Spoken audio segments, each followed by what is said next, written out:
Este en coordenada cartesiana, en coordenada cilíndrica y en coordenada vectorial.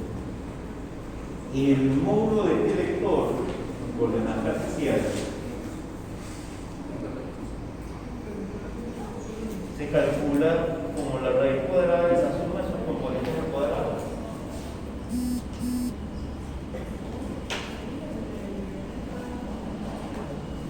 En coordenadas cilíndricas,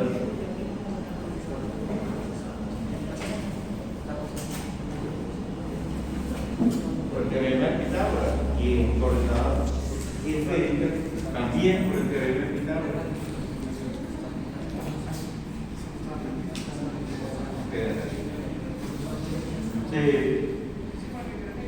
Noten que tengo la distancia en los tres sistemas coordenados.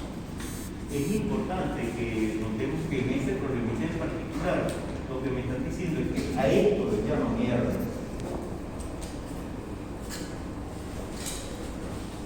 Vean, realmente estaban hablando de coordenadas de tipo esférico. El gradiente de 1 sobre R en coordenadas esféricas, o el gradiente de 1 sobre esto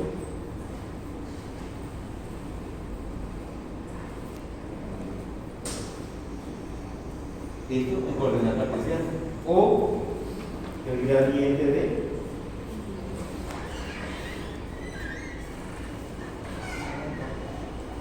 esta cantidad de coordenadas cilíndricas. Esos tres gradientes deben ser iguales. Estos tres gradientes son iguales.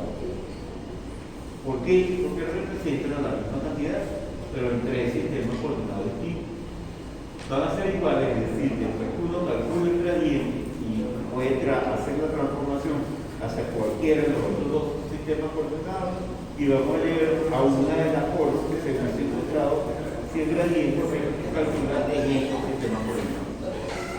Entonces, por ejemplo, en coordenadas de tipo cartesiana,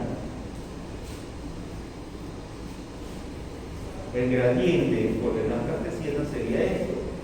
Creo haberlo hecho yo en una clase previa. La derivada parcial respecto a x de por su x, más la derivada parcial de esto respecto a y por su y, más la derivada parcial de esto respecto a z por su z. Noten, si esto lo derivo respecto a x, ¿qué me queda? La derivada del numerador, 0, por el denominador, sin derivada. Entonces me queda este por x, 0, menos, vamos a poner aquí otra vez, menos la derivada de esto, del denominador. ¿Cuánto vale la derivada de esta raíz cuadrada? 1 sobre 2 veces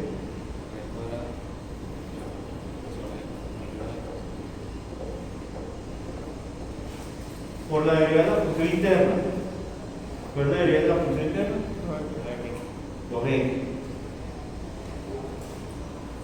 por el numerador sin derivada, dividido todo eso entre el denominador al cuadrado.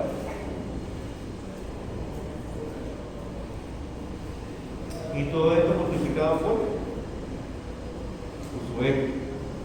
Algo parecido si derivo con respecto a y, pero al derivar respecto a y lo único que va a cambiar es la derivada de la función interna. Por lo tanto,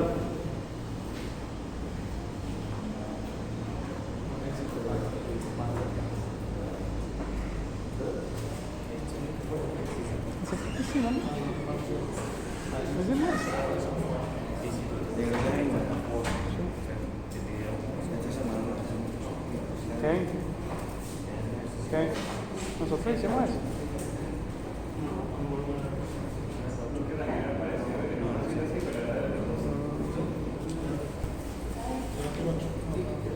ahí la puedo combinar con esta otra para quedarme 4, x cuadrado más y cuadrado más z cuadrado elevado a 3 medios. El ciclo menos un factor común y me va a quedar x por su x, y por su y, más z por su z. ¿Qué es esto que está en este numerador? Este lo mismo que el vector R.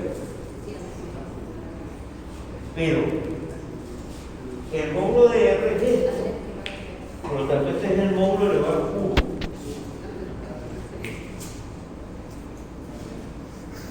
Entonces, ahí tenemos el gradiente del inverso de la distancia al origen. Si hubiésemos trabajado en coordenadas cilíndricas, la situación es diferente. En coordenadas cilíndricas,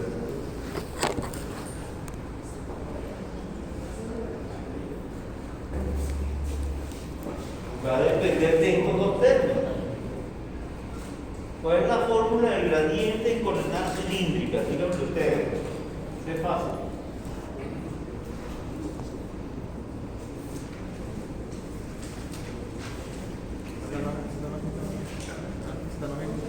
La derivada parcial del campo respecto a rho.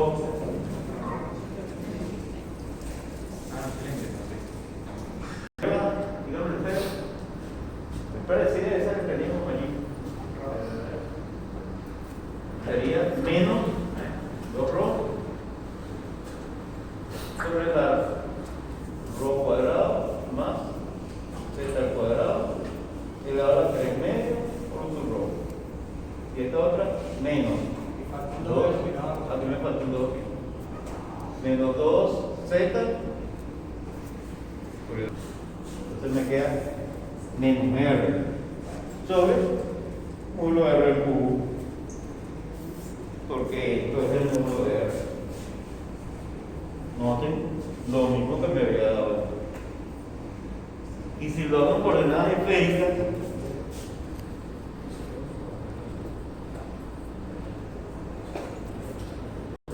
¿cuánto queda la derivada de 1 sobre r?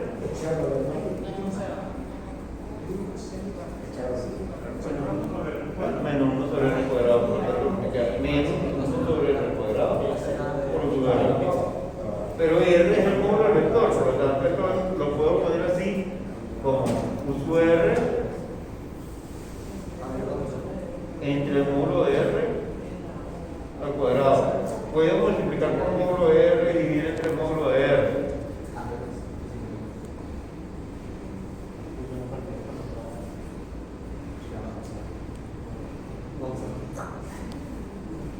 Y r por sub r es el vector r unitario.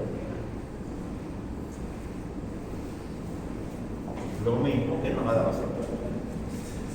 Entonces, noten que da lo mismo en cualquier sistema de unidades que nosotros, pero en cualquier sistema de referencia que tengamos nosotros, da exactamente lo mismo.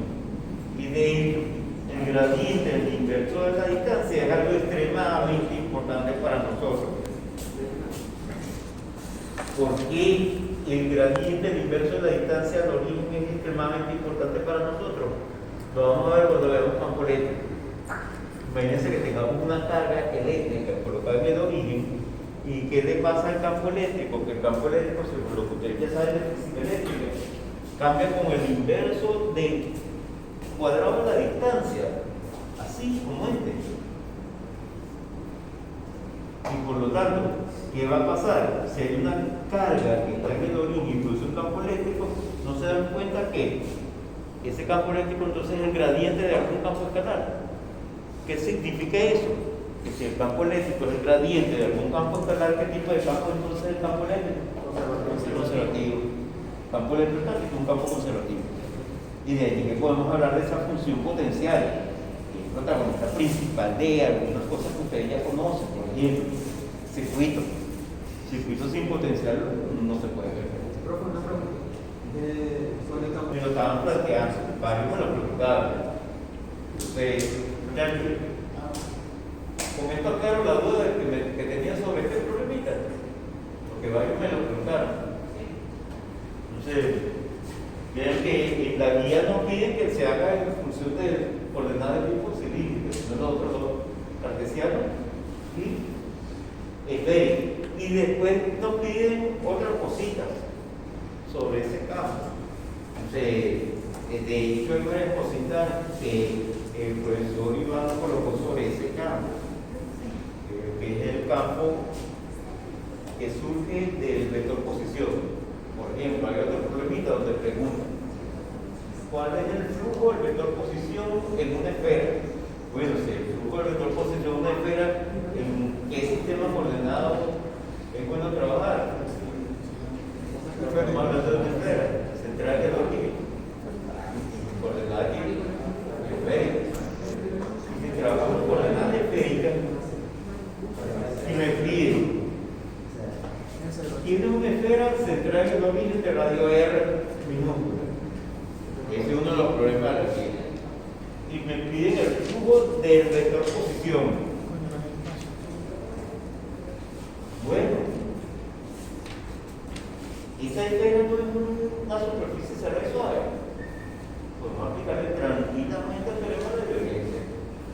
¿Cuánto vale la divergencia del vector posición?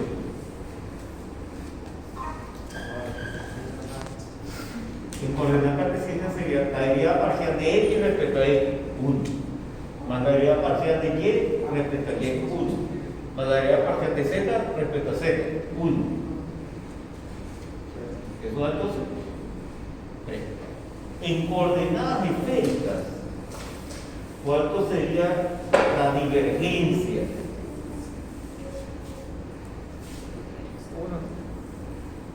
Divergencia del vector posición en coordenadas esféricas. ¿Se acuerdan la divergencia? 1 sobre r cuadrado seno de y por la derivada parcial respecto a r de quién, de r cuadrado seno de θ a su r. En este caso vamos a llamarlo a para después cambiarlo por r a su r más la derivada respecto a θ de r seno de θ a su θ más la derivada respecto a phi de r por a su phi.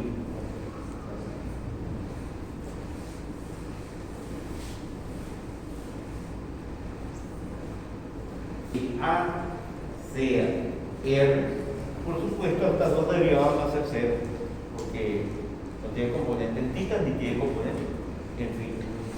Pues el seno se cancela con este seno y me queda la derivada respecto a r de r cuadrado por este otro que es la componente en r, esto es r por su r. ¿Se acuerdan que coordenada esférica de esta forma?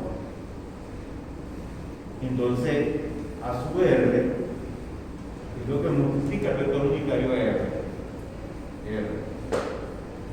¿Cuánto es la derivada de r al cubo?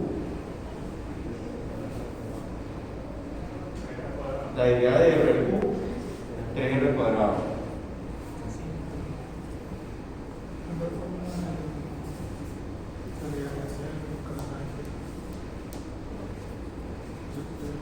Podemos trabajar en coordenadas cilíndricas también, pero una vez que tenemos la divergencia, ¿cuánto va a tener el flujo en esta esfera de radio R?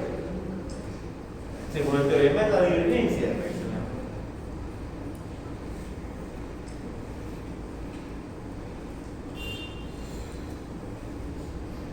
¿Qué dice el teorema de la divergencia? Que el flujo también es igual a la integral volumétrica de la divergencia del campo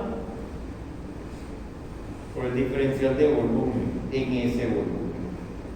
Pero esta vale 3. ¿Y cuánto vale la integral del diferencial de volumen? Agarro el volumen, me olvido el pedacito de volumen y luego lo sumo. Bueno, esta integral lo que da es el volumen. ¿Cuánto vale el volumen de una esfera? ¿Qué radio R?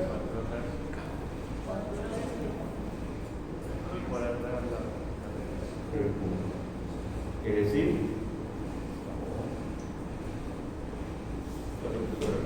eso es.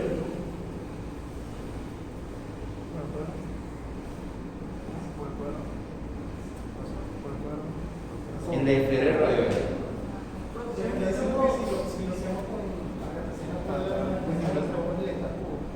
no, es que si lo hago con cartesiano tengo entonces que tomar en cuenta que tengo que poner los límites de integración apropiados. Ya. Eso es. Eso es, hay que hacerlo para ahí. Porque cuando hay que hacerlo por el si se calcula el flujo en una superficie cerrada y ese flujo es diferente de cero, dentro debe haber fuente de asumidero. Entonces, pero si me da cero, no lo sé. Si da cero el flujo en una superficie cerrada, no lo sé. ¿Por qué? Porque puede ser que las líneas de campo tengan la cualidad de que dentro de esa superficie haya fuentes y sumideros. Si aquí tengo una fuente y aquí tengo un sumidero dentro de la superficie, puede ser que las líneas de campo salgan de uno y lleguen a la otra. Y en este caso, el flujo total vale cero. Pero no significa que dentro no haya fuente y sumidero. Aquí tengo una fuente, aquí tengo un sumidero. Pero, si este sumidero lo pongo afuera, aquí tengo la fuente, aquí tengo el sumidero, obviamente todas las líneas que salen de uno van a producir un flujo saliente de esta superficie, en este caso el flujo es positivo, porque aquí tengo una fuente. Pero si el flujo es cero, no tengo la manera de decir si ahí dentro hay o no fuente, porque podría ser que tengo el flujo cero porque tengo igual cantidad de fuentes que sumidero, o puede ser que no haya ni una fuente ni un sumidero, que también es un caso posible. Entonces, para determinar si hay fuente o sumidero, en un punto nos tenemos que ir a otra cosa, que es lo que es la divergencia. La divergencia sí nos da la información. La divergencia nos dice hacia dónde van la fuente o los sumideros, si es que existe. ¿Por qué? Si nosotros tenemos una superficie pequeñita, miren, de algo extremadamente chiquitico, y aquí tengo una fuente, ¿qué significa que hay una fuente que está irradiando líneas de campo de él?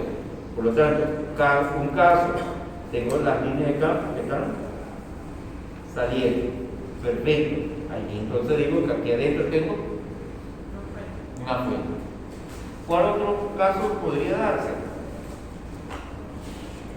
Que tengo un campo que cumple con la cualidad de que en la medida que avanza en una determinada dirección, mediante que esta es la dirección en la cual va la línea de fuerza, las líneas de fuerza van a ir creciendo en tamaño.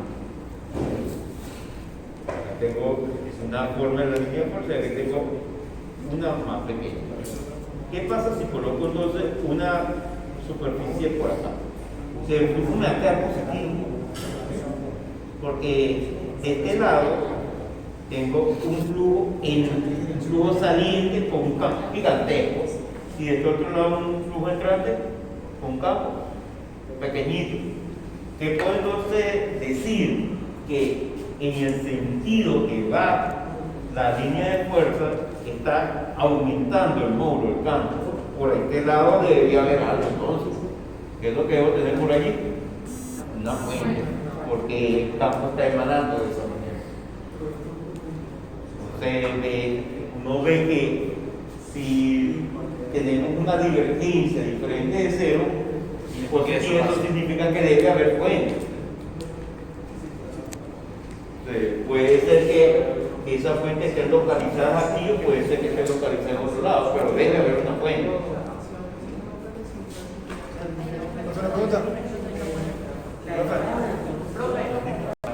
La primera función es f, el vector f. F Es igual a z, Z, u sub x, U sub X, menos z, menos Z, u sub y, U sub Y, menos 2, y ahora, zx, u sub z. Calcular el flujo mediante el teorema de Gauss de esa. pero es que región que A través de la superficie ya de un cilindro de radio P y altura h centrado en el origen. un cilindro de radio rojo, me imagino. Sí, claro. Un cilindro de radio rojo, Altura ancha. Ajá, recta. pero si está centrado, Sí, sí. tiene una parte en Z negativa. Este es Z O igual sea, a pero un 0. cilindro, o sea, acotado o infinito. El Es cilindro. un cilindro de altura H. Ok.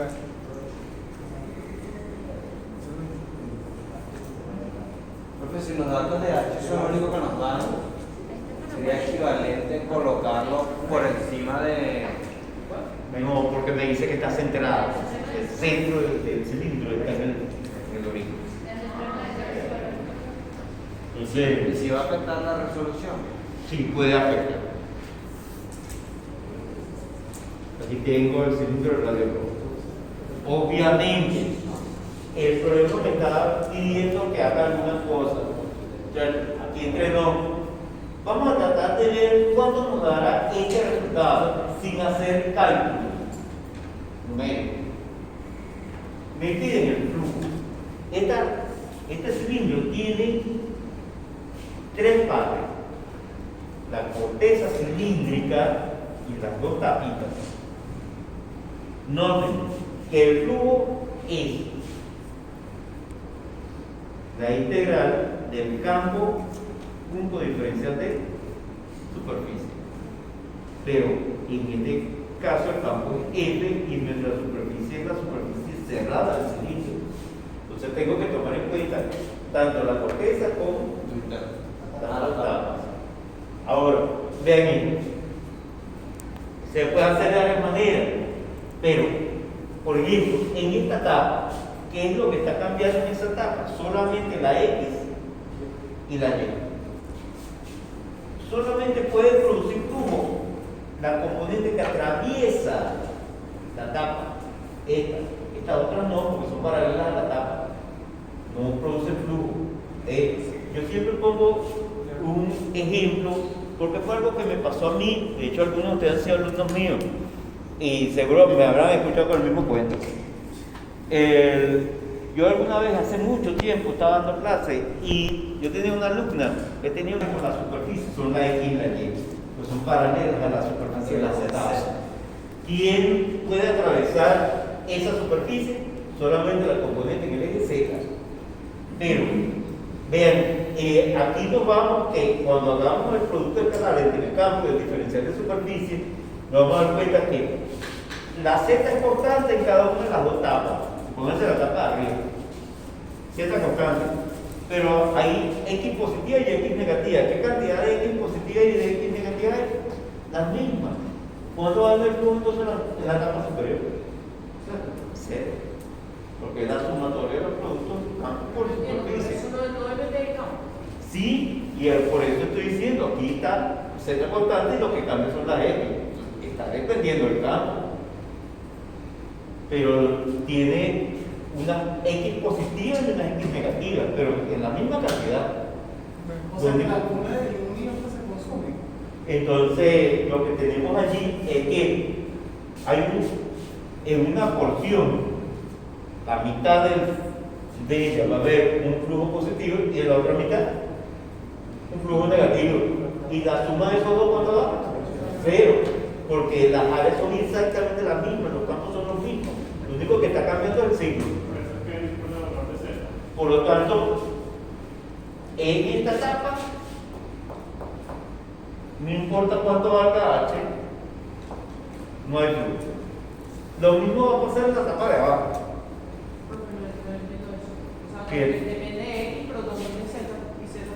Pero el que Z es constante. Si aquí pongo Z constante, lo que está cambiando en esta expresión es solamente la X. Entonces prácticamente depende nada más de la X. Porque la tapa o está en Z igual a H medio o está en Z igual a menos H medio. Es una constante. En cada uno de los dos casos tengo Z constante. Y en la mitad tengo valores de X positivo y en la otra mitad de X negativo. La figura es simétrica. Por lo tanto, cuando nosotros hagamos el producto escalar del diferencial de superficie, que el diferencial de superficie en este caso sería en coordenada cartesiana de X por de Y. Allí lo único que va a cambiar es la X, y la X voy a tener unas X positivas y negativas por los mismos valores de Y, eso va a cero. En esa etapa no hay flujo, porque la línea de campo en la mitad, en una mitad entra y en la otra mitad sale. El flujo en esta etapa es cero, y lo mismo va a ser el flujo en la etapa de abajo. Y en la corteza, ¿qué es lo que estaría pasando? ¿Cuáles componentes podrían producir? Solamente estos. Pero, ojo, para un valor de Z constante, va a pasar lo mismo. Pero un valor de Z constante, vamos a tomar en cuenta que le tendríamos que dar la vuelta completa. Y solamente me interesaría la componente en el eje X. Pero la componente en el eje X, cuando la proyectamos, va a depender del coseno o del seno de un ángulo. Y el seno o el coseno de un ángulo, cuando lo integramos en una trayectoria cerrada, es cero. Eso va a ser. ¿Ya? Vamos a hacerlo. Y por el teorema de quién? El teorema de Gauss. El teorema de Gauss es la divergencia. Muchachos, es más fácil calcular la divergencia en coordenadas cartesianas que en otro sistema coordenado. Se calculamos el cartesiano y después lo llevamos a cilíndrica. ¿Cuánto queda la divergencia de F en coordenadas cartesianas?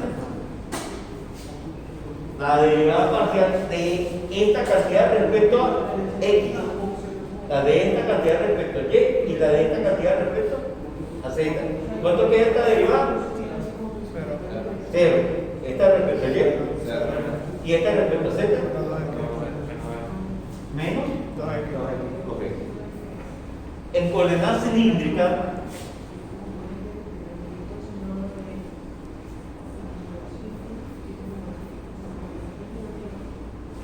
X rojo por el coseno. Lo buscamos en el formulario. ¿No fue una pregunta? ¿En el parcial se puede usar formulario? Sí. Ok. Ahora, ya tenemos prácticamente el problema resuelto. ¿Por qué? En coordenadas cilíndricas, ¿cuál es?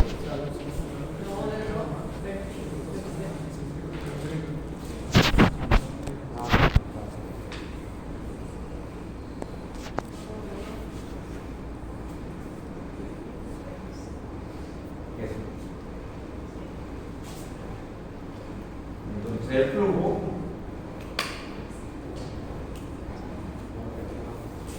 rho por menos 2 rho coseno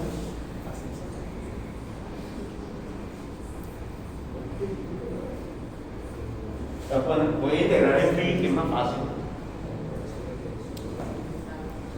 ¿De dónde a dónde varía phi? Para tener el cilindro completo. De 0 Una pregunta, ¿puedes coger el orden de integración? el que te dé la gana. Hasta que coloques los límites en orden. Luego el rho, ¿de dónde varía el rho? De 0 rho. Me dicen que un cilindro radio rho. Y luego en Z, ¿de dónde varía Z? De nivel A.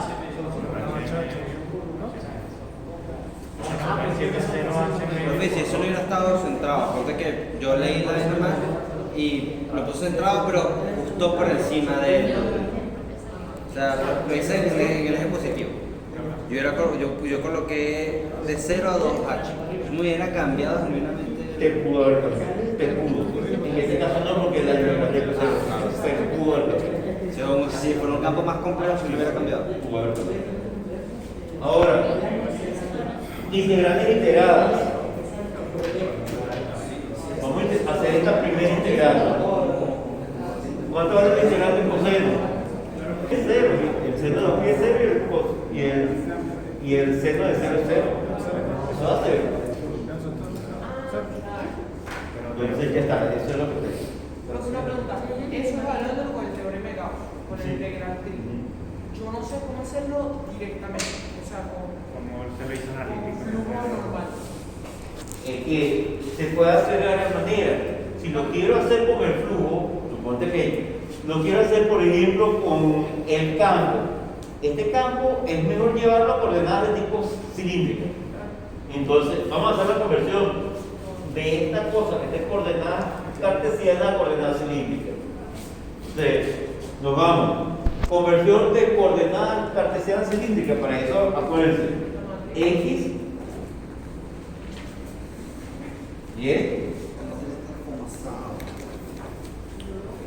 Y Z no cambia.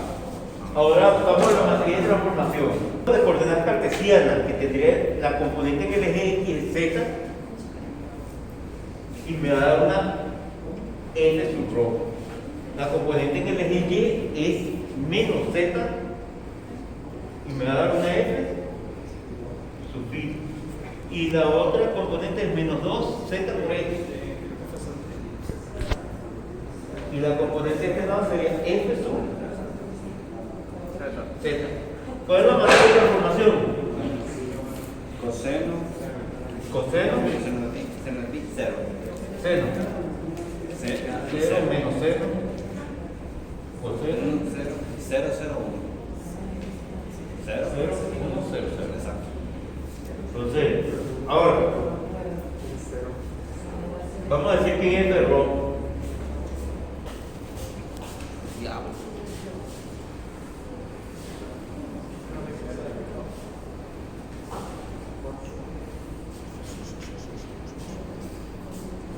Este rho sería el coseno de pi por z.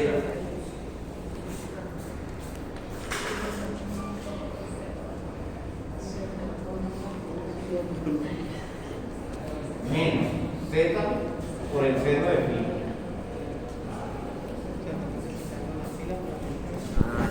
Menos z por el seno de pi.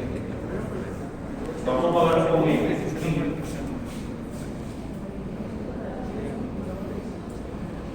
Sería menos seno por z.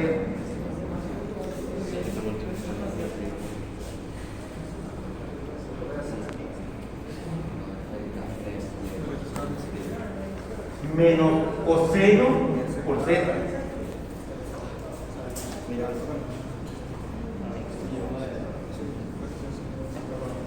Y este su z obviamente es menos 2z por x. Ya tenemos entonces el cambio.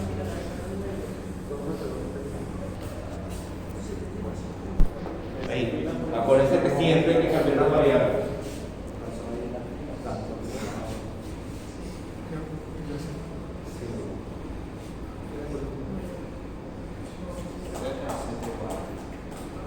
Aquí ya está en coordenada cilíndrica.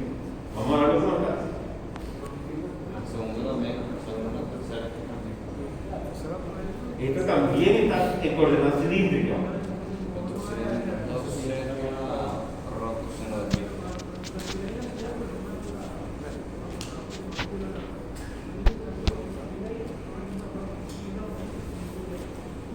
Y esta otra, menos 2 z por rho por coseno. Ya tendríamos todo con que trabajar. Ahora, si vamos a hacer el flujo de manera directa, tenemos que tener cuidado, porque son tres las superficies, las dos capas y la corteza cilíndrica. A esta la voy a llamar 1, a esta es 2, y la corteza cilíndrica la voy a llamar 3. Porque la corteza es así, ¿verdad? No hay ninguna manera de, o sea, de no separarlo entre No, superficies.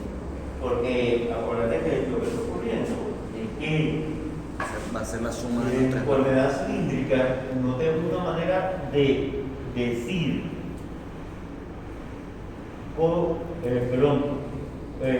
la manera de decir que cambio de esta capa a la corteza es tener una función distinta en coordenada cilíndrica. Por lo tanto, tengo que ir La manera de hacerlo sin separarlo es por el teorema porque de. vengo en la de En un cubo, técnicamente, o sea, como si intentar hacer una simplificación que se ocurra, debe ser 6 integrales.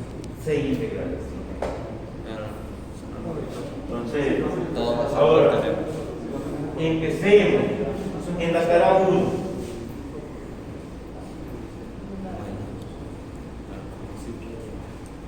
Por favor, cuidado. El diferencial de superficie que interesa en la cara 1, ¿cuál es? Perpendicular a la superficie y hacia afuera. Ese diferencial de superficie es ds sub z. Va hacia la z positiva, perpendicular a la cara y sale del volumen. ¿Cuánto vale ds sub z?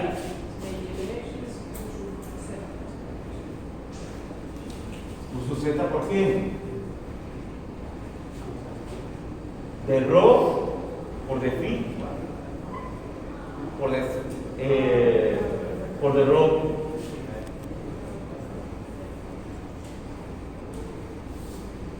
Entonces, vamos al formulario y lo buscamos. Búsquenlo para ver si no me estoy equivocando. Vamos a hacer el producto escalar entre este diferencial y el campo. Pero este es paralelo con el componente. El Z, entonces me interesa solamente este pedazo.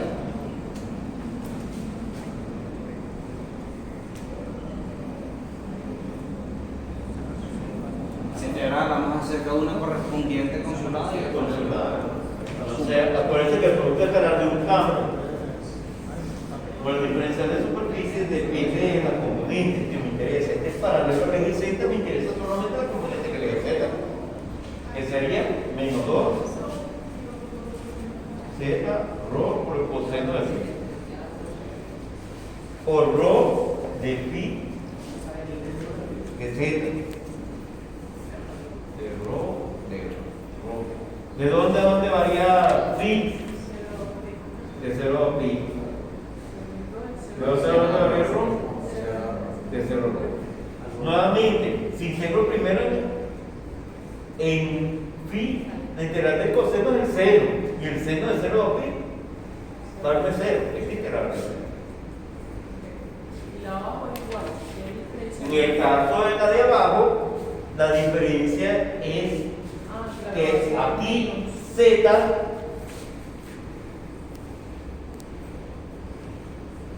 ¿vale? H medio. Y en la de abajo Z va a ser menos H medio. Pero el diferencial de superficie en la cara 2 iría hacia dónde? El DS2. Este es DS1. DS2 ¿cuál sería? Menos DSZ. ¿Por qué el signo menos? Porque sentido contrario. apunta hacia el eje Z negativo. Pero ese signo menos que es allí Va a dar igual cuando se haga la integral. no va a importar, porque al final lo que va a importar es la integral del coseno, que es Es la que hace el seno y el seno de 0 va a quedar de 0. Entonces en esa cara nuevamente vamos a tener 0. Y cuando integre la cara 3, ¿cuál diferencial de superficie me interesa? ¿Rho, phi o Z?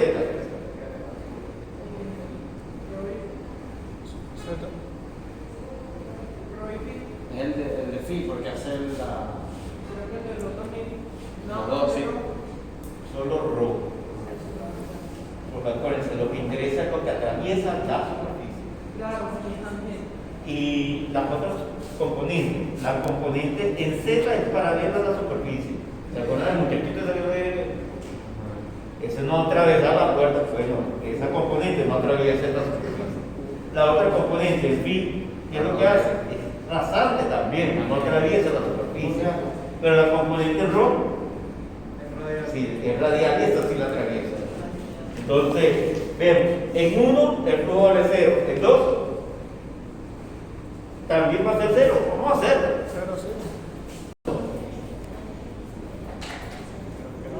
La componente que me interesa nuevamente es la de Z.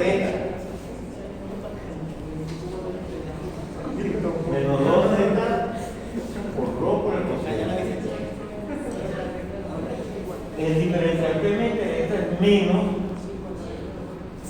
rho de phi de Z.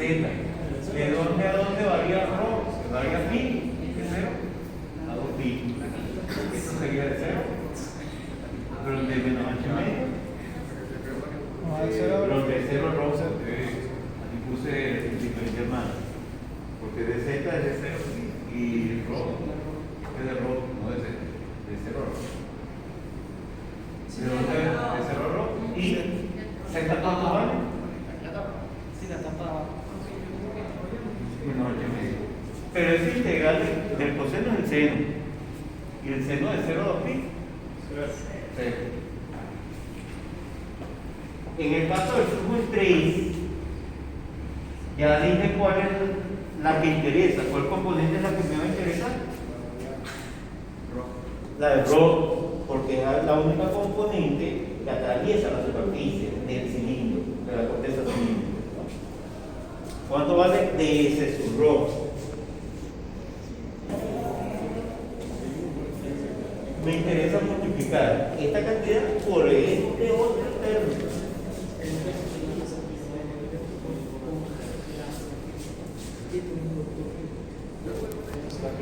Sería z por el coseno de física. Z por el seno. Que multiplica rho de phi de z. ¿De dónde a dónde varía phi? De 0 a 2pi. ¿De dónde a dónde varía z? Hasta h medio. Y nuevamente, cuando integre por primera vez en rho, pero en phi, me va a quedar integral de coseno. Seno, de verdad es 0 a pi, arme 0. Y cuando integre la integral del seno, es el menos coseno. De verdad de 0 a 2pi, también es 0. Es integral de 0. Y por supuesto, ¿cuánto vale entonces la integral completa? La suma de 0 más 0 más 0. Que es los flujos de las tres caras. Entonces, el flujo total es la superficie cerrada de F.ds, la superficie del cilindro, es el flujo 1 más el flujo 2 más el flujo 3. Y como todos, cada uno debiera hacer, que es justamente lo que nos dio por el teorema de la diferencia. Recuerden que por el teorema de la diferencia también nos dio 0. Entonces, no sé si con esto aclaro tu duda. Vamos a empezar nosotros el estudio del señor Campo Eléctrico. Entonces,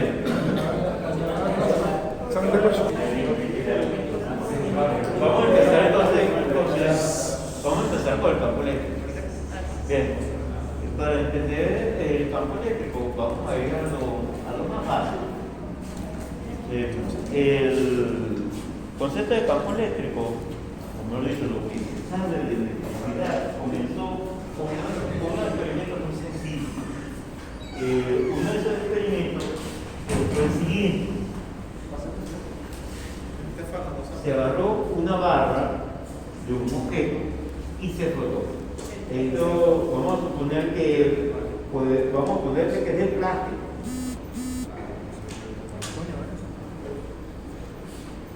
En esa época, porque fue hecho hace varios, uno de ellos va a aportar carga negativa al otro. El que aportó carga negativa queda cargado positivo.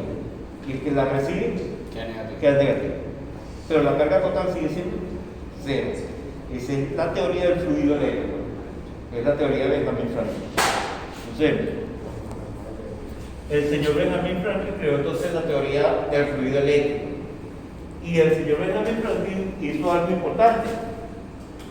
El señor Benjamin Franklin no solamente era científico, de hecho un científico extraño, porque casi no dejó ecuaciones. Él era político, y hay que ser sincero. Si hay dos carguitas,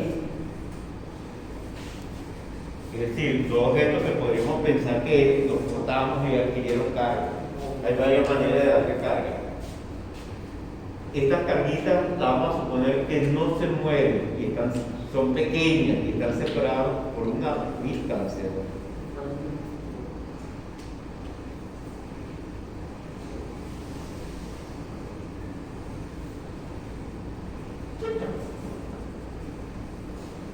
Una distancia fija.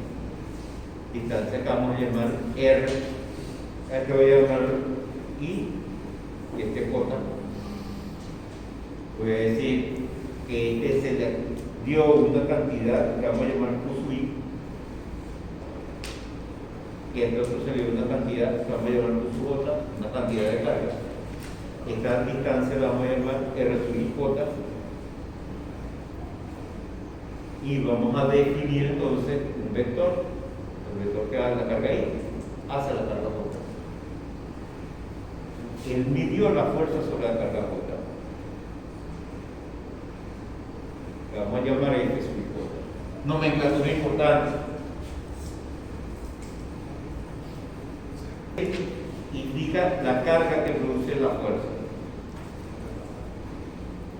Profesor, la nomenclatura que dijo que por eso utilizamos sub X, sub Y, sub Z En parte. Y ahora, pero también tiene que ver con que la corriente, la notamos con la letra I, otra cantidad de cosas, y que los números complejos también tienen una I reservada por ahí. Entonces, y esta J es el nombre de la carga de activa.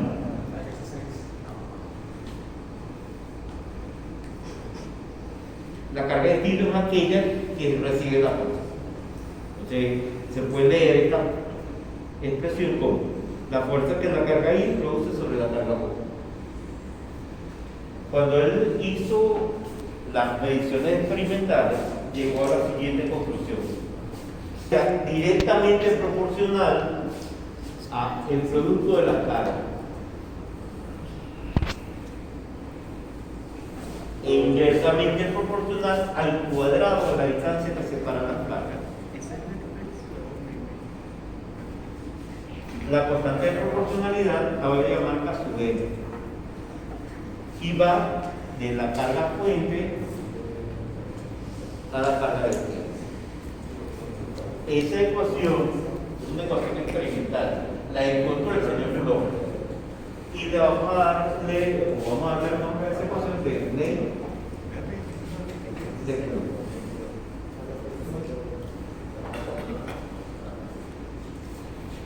Ahora, una cosa interesante con esta ecuación tiene que ver con lo siguiente. ¿Qué es K sub E?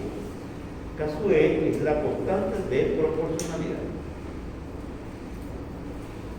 Vamos a reflejar una cosita que ustedes conocen. Proporcionalidad, la constante de proporcionalidad tiene por 2 usos. 1. Permite definir la carga, la unidad de carga. ¿Por qué? Si yo digo que esa constante de proporcionalidad viene, por ejemplo, en newton por metro cuadrado dividido entre coulomb al cuadrado, estoy definiendo lo que estoy llamando coulomb. Es decir, la constante de proporcionalidad permite definir la unidad en la cual nosotros estamos trabajando, la carga. En el sistema internacional de unidades, la carga la trabajamos en coulomb, la fuerza la trabajamos en newton y la distancia en metro. Por lo tanto, si usamos este símbolo mismo para indicar la unidad,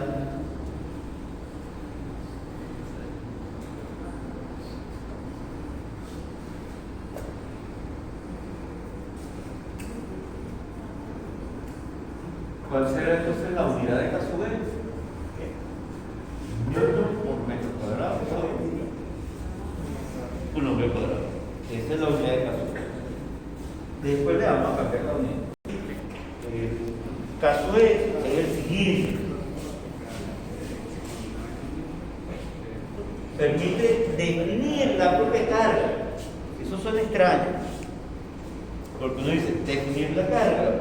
La pregunta que uno debe surgir es, profesor, pero ¿cómo vas a definir algo que está en la naturaleza? La carga no es algo que está en la naturaleza. ¿Cómo es que me está diciendo que se puede definir la carga? Suena extraño. Porque la definición de carga es la siguiente. Se conoce por el nombre de carga a cualquier ente en presencia de otro similar se comporta según la ley de Coulomb. Es decir, solamente se comporta según la ley de Coulomb las cargas. Eso es lo que me está diciendo la definición. Sí. Solamente cargas puntuales, sí. Nada más cargas puntuales. Y que están separadas una distancia fija. Ahora, ya sabemos entonces algo importante. En la ecuación de la ley de Coulomb, por la propia Casué ya conocida, nos permite definir lo que es la carga. Entonces, ¿qué es una carga? Cualquier ente que en presencia de otro similar se comporta según la ley de Coulomb. Y vamos a encontrar problemas donde la distancia no es fija. Sí, pero ya vamos a ver que a veces, suponerla que cambia un poquito, no tan rápido, todavía podemos usar la ley. Si las dos partículas se están moviendo adentro del tiempo. Si se está moviendo a la misma velocidad y no hay separación entre ellas, es como si estuvieran fijas. ¿Y dos planetas podríamos considerarlo? Depende de qué tan lejos estén.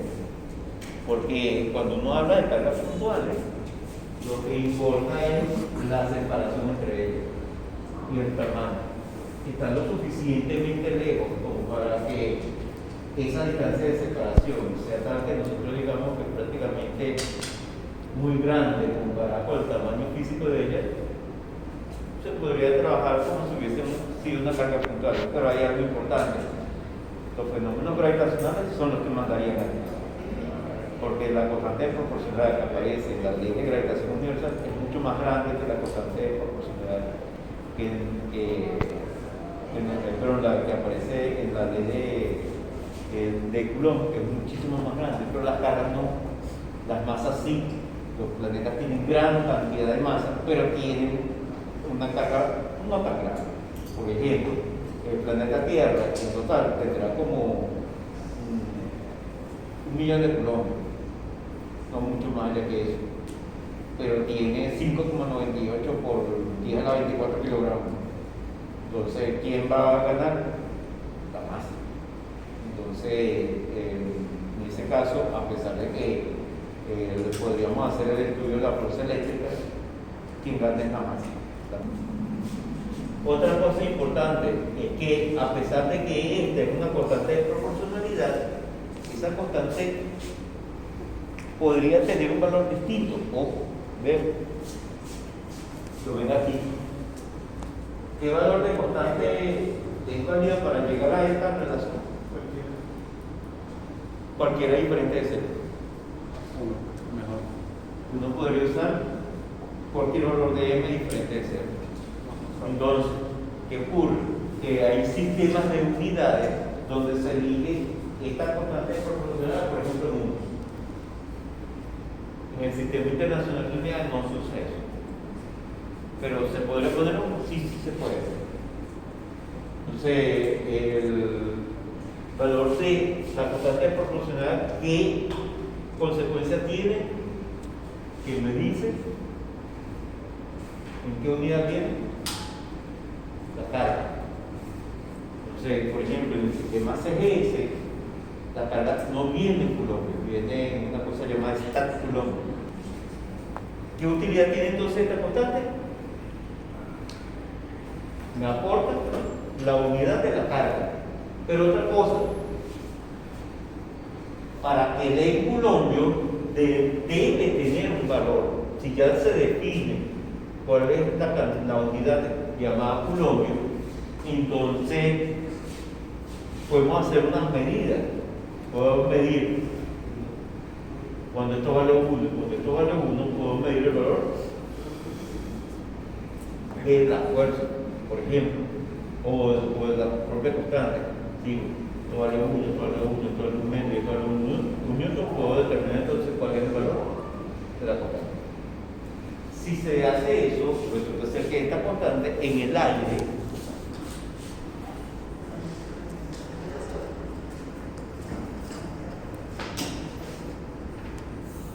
caso es aproximadamente 9 por 10 a la 9. Pequeño que es. Nosotros vamos a usar como 9 por 10 a la 9. En el vacío, radio tremendo, pero vamos a ver algo así. Vean, aquí estoy mencionando entonces algo. Vean, caso E tiene un valor en el vacío y tiene un valor en el aire. Estos dos valores son casi idénticos, son muy parecidos. En el aire y en el vacío, caso E es prácticamente el mismo. Pero, cuidado, vean lo que estoy diciendo. Caso E depende entonces de quién, del medio. Caso E es una función del medio.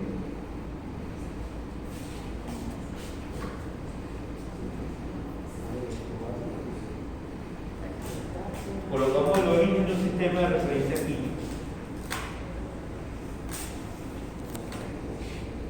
Entonces, este sería un vector posición igual a 0. Y esto es un propio vector posición porque está saliendo el origen del sistema de referencia. Entonces, si U sub I está en el origen,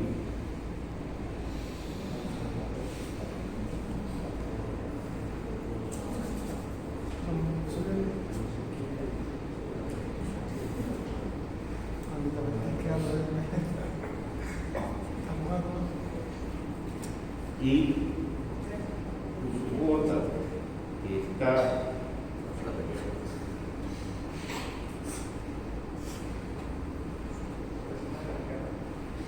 en la posición R, la posición R cualquier. Posición R, cualquier posición del vector. Cualquier posición del sistema de referencia, porque acuérdate que los vectores de posición salen del origen. Entonces, podemos decir lo siguiente.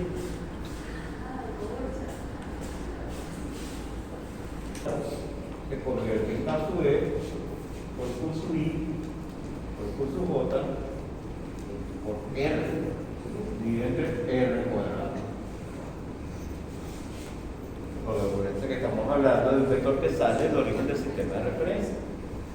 Ahora, noten algo interesante con esto. Este sería un vector R unitario.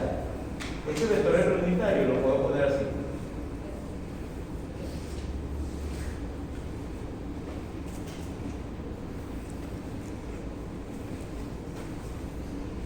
De esta manera. Porque un vector divide entre su móvil es el vector unitario. Esto se puede poner así. ¿Se acuerdan lo que ustedes me habían preguntado al comienzo de la clase? ¿Cuánto era el gradiente de 1 entre R?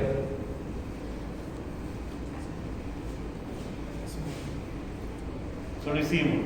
¿Cuánto era? Menos 1 sobre R cubo. Dicho de otra manera, esta fuerza la puedo poner entonces, dicho de otra forma, la fuerza eléctrica entonces es el gradiente de una función de tipo escalar. Entonces la fuerza eléctrica es un campo de qué tipo? Un campo conservativo. Ahora, los físicos hicieron algo importante.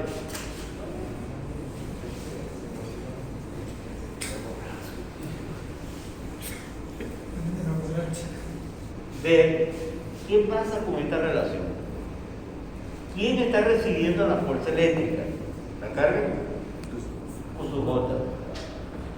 Entonces, esta cantidad, este su J, dividido entre la carga con su J, no depende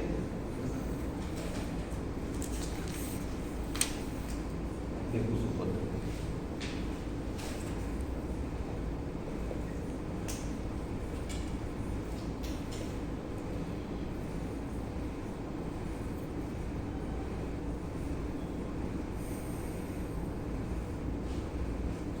Entonces, Q sub J sería como la carga de prueba, ¿no?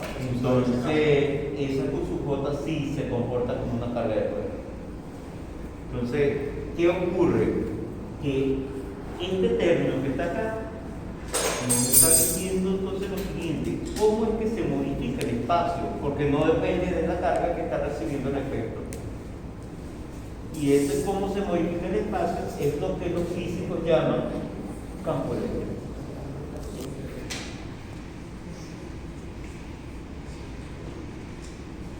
Y lo vamos a anotar con la letra E. Ahora, noten, este sería el campo eléctrico producido por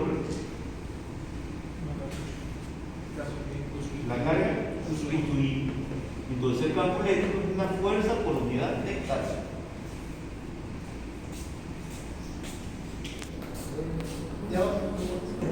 Sí, la carga que está recibiendo la fuerza. Ahora, como ustedes mismos me dijeron, esto se le puede dar la interpretación de eso que se llama carga de prueba. Pero hay que distinguir los usos. ¿Puedo borrar? Este cociente es el cociente de la fuerza que recibe la carga por su bote entre el valor de ella misma. Esta carga desaparece de esta relación. Y esta QI entonces es la fuente del campo eléctrico.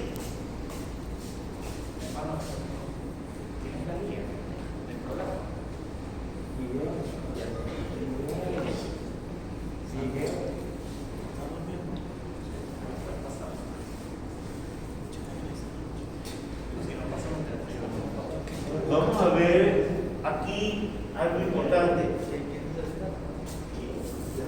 Cociente, K por Q entre R. Vamos a darle el nombre.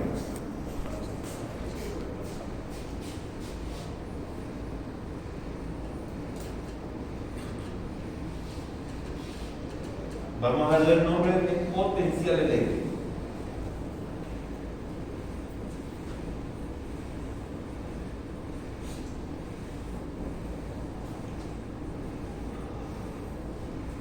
Realmente es el potencial electrostático y lo vamos a anotar con la letra B. Pero hay que tomar en cuenta una cualidad. Si hacemos eso, entonces el campo eléctrico se convierte en menos gradiente del potencial.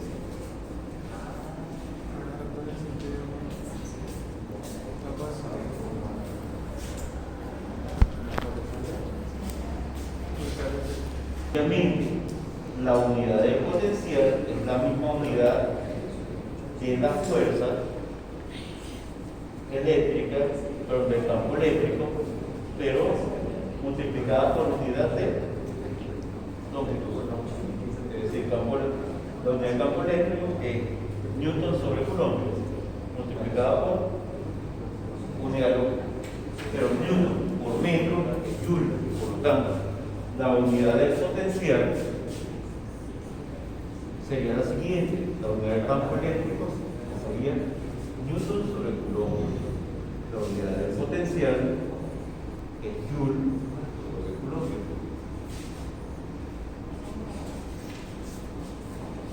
Por supuesto, si aparece la palabra Joule, eso significa que está metido por aquí un fenómeno de tipo energético. Ahora,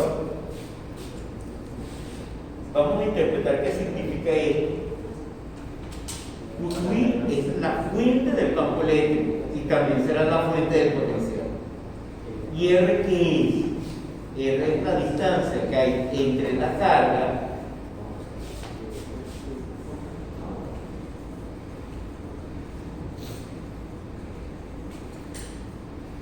a determinar el campo, punto campo animal, punto 12.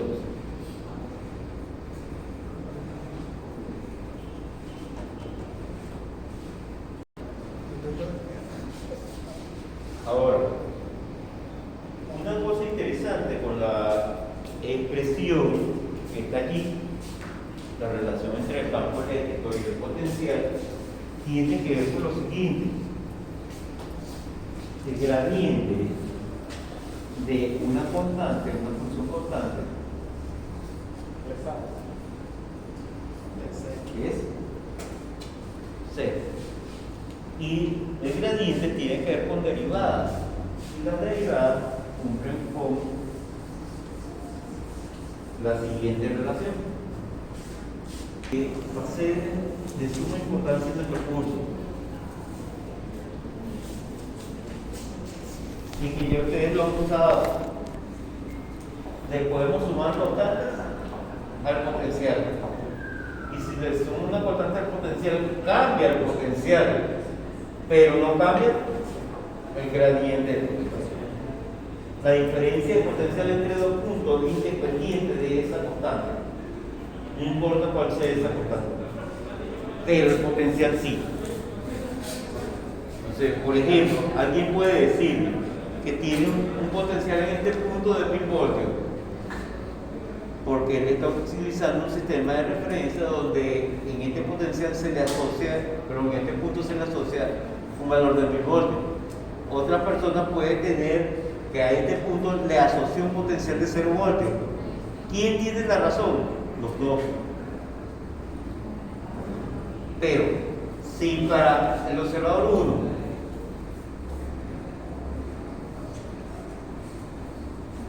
él pide aquí 1000 voltios,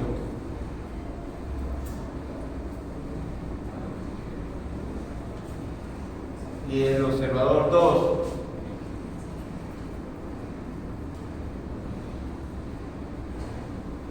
pidió en este punto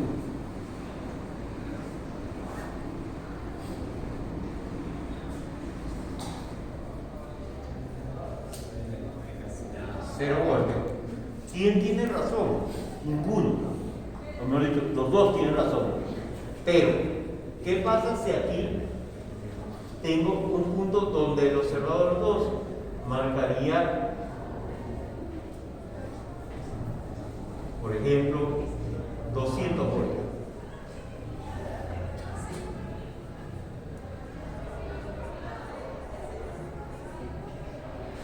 ¿Cuánto valdría esta medida?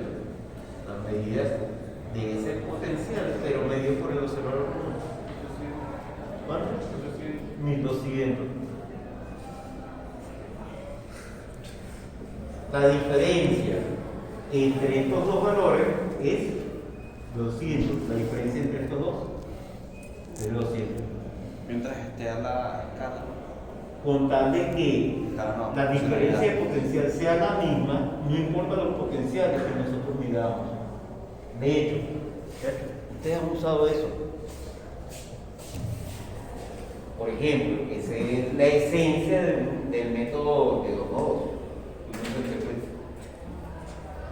Le pone a algún nodo, el nodo que llaman nodo de referencia, le pone el valor 0. 0 de potencial. Y empieza a medir los potenciales de los demás con respecto a ese 0. Eso es lo mismo que tenemos aquí.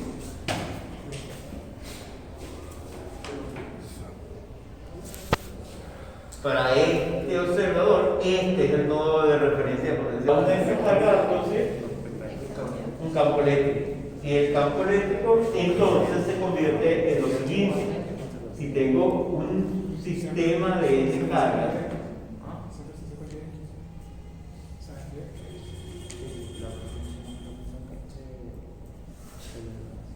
¿cuál será el campo eléctrico en este punto? El campo eléctrico producido por la carga 1 más el campo eléctrico producido por la carga 2 más el campo eléctrico producido por la carga 3, etc. Todo eso actúa en el mismo punto, porque estamos hablando de campo. Entonces, el campo eléctrico igual a la suma de los campos producidos igual.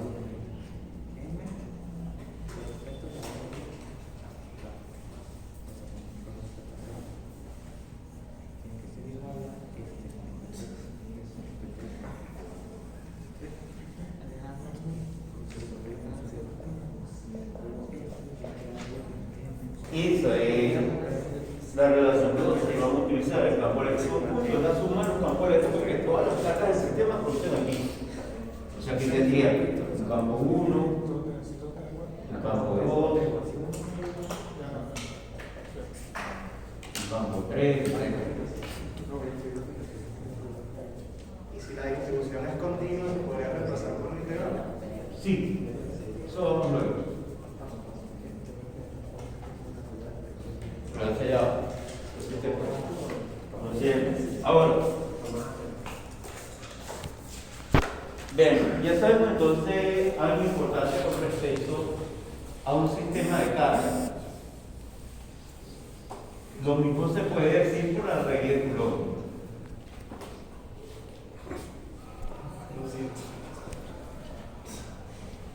La fuerza sobre una carga es la suma de la fuerza que el resto de las cargas producen sobre ella. Ahora, este campo es una función de la posición. una cosa interesante del campo eléctrico tiene que ver con algo que ya conocemos. Si el campo eléctrico está vinculado con esta ecuación, con el potencial, entonces, ¿hacia dónde va el campo eléctrico? ¿Se acuerdan que el gradiente apuntaba hacia donde crecía el campo escalar? Pero tiene este signo menos. Entonces el campo eléctrico va hacia donde decrece el potencial. Por el signo menos que puede ser. Entonces, E apunta va el mayor o menor potencial. Por este signo menos. Que realmente tiene una razón integral de punto de N. Desde un punto inicial hasta un punto final. Ahora, noten aquí algo interesante. El potencial y el campo eléctrico dan prácticamente la misma información. Todo lo que se puede decir del potencial en función del campo eléctrico se puede decir al revés, del campo eléctrico partiendo del potencial. El campo eléctrico va de mayor a menor potencial. Otra cosa importante es que el campo eléctrico es perpendicular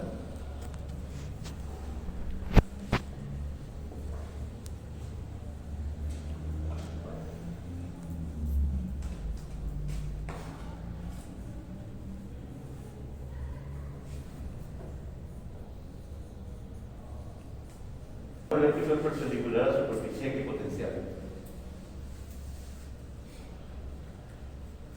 Todo campo siempre es perpendicular a la superficie equipotencial.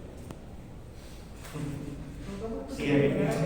Todo campo es perpendicular a la superficie equipotencial del campo escalar que lo produce. Entonces, siempre es así. Entonces, no hay una función escalar asociada.